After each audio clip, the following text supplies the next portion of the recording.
Kembali bersama kami saudara di Dua Arah Mas Adi. Jadi sebenarnya ujung muaranya mau kemana sih? Apa sih yang dituju dengan isu pemakzulan, pernyataannya Presiden Prabowo, termasuk juga dengan ijazah palsu, tuduhan ke Pak Jokowi? Saya menduga ada dua hal, Audrey. Pertama, kalau kita mau runut agak sedikit sistematis, peristiwa-peristiwa politik yang belakangan berkembang memang itu tonesnya lebih mengarah ke Pak Jokowi sebenarnya. Ketika terkait dengan isu pemakzulan, siapa yang kemudian ingin disasar?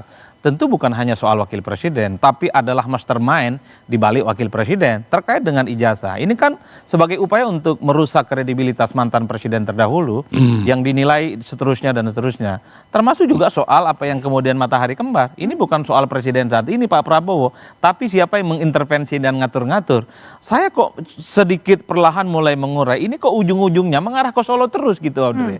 Artinya apa? Setelah Pak Jokowi tak jadi presiden, memang harus diakui serangan-sekerangan itu semakin agresif dan semakin terbuka. Dan bahkan terkait dengan mobil SMK kan juga digugat kan ke pengadilan. Tujuannya apa sebenarnya? Ya tentu adalah untuk menjadi beban sebenarnya. Pesannya adalah bahwa Solo dan keluarga besarnya tidak terlampau seperti yang dibayangkan oleh publik selama ini. Tapi atau jangan-jangan yang kedua, publik, ini soal bagaimana menyusun batu bata kekuatan politik menuju 2029 terkait dengan isu pemakzulan. Tapi kan masih lama. Oh, bagi Audrey yang bukan politisi dan bukan pekerja politik, Belanda masih jauh.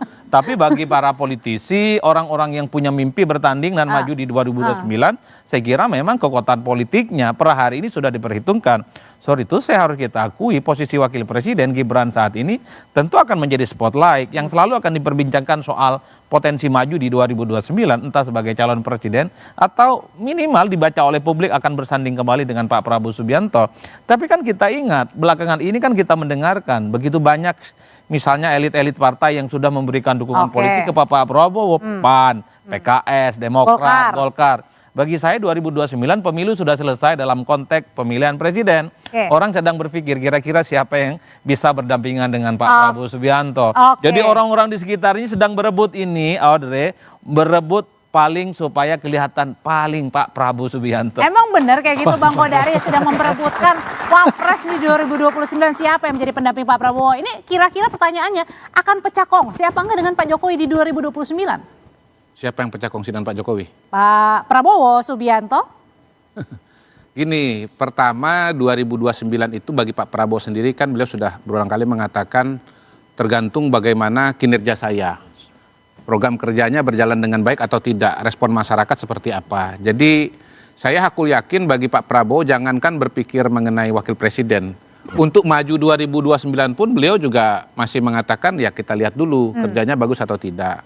Itu satu. Yang kedua, memang faktual ya dengan perkembangan terakhir keputusan MK, maka 2029 itu kemungkinan akan lebih dinamis dibandingkan dengan tahun-tahun sebelumnya gitu loh.